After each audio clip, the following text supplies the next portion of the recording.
Biz muhteşem bir ses, sahne ve şiir dinletisiyle destansı bir burada mukamı dinledik. Tabii mukam dediğimiz zaman mukam çok uzun zamandır, eski zamanlardan beri özellikle Uygur edebiyatında, Uygur halkında, Uygur toplumunda önemli yeri olan bir epik bir destan. İçerisinde şiir var, müzik var, sahne gösterisi var. Tabii biz bu süre içerisinde ben çocuklarla gelmiştim ailece.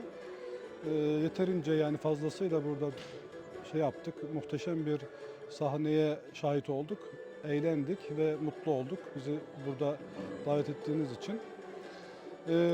Bu gibi sahnelerin, gösterilerin Kazakistan gibi çok kültürlü bir memlekette hem toplumların, halkların kendi arasındaki kaynaşmasına da önemli bir vesile oluyor.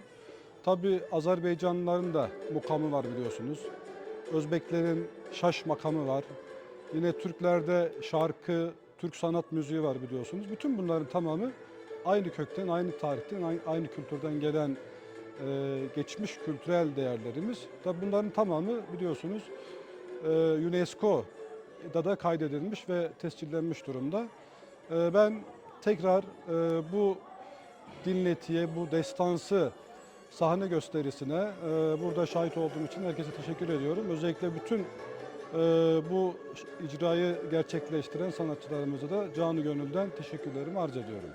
Teşekkür ediyorum. Бүгін мұшы сәнет кешіге қатнашып, 12 мұқамның ішілік жұқыр дәрежесі ижра қылығы куәчі болдық. Соңғы мұшы Рухсаға ұсылшы ансамбліне, Нава ансамблінің қатнашушыларға ижра қылығы чоң рахмет етме. Дүнияға тонылған 12 мұқамды сақлап келіп, жұқыр дәрежеде орынлаштығыныға көп рахмет етімен. Көл Uyghur театрының коллективіға әмсіге ақ yol тілейме. Шының білесінке яшап атқан Қазақстан дөлтімізге шуаға рахмет etmen, sәнетімізге, тылымызға hem yakın yardım kılıp yol verip kevatıdı.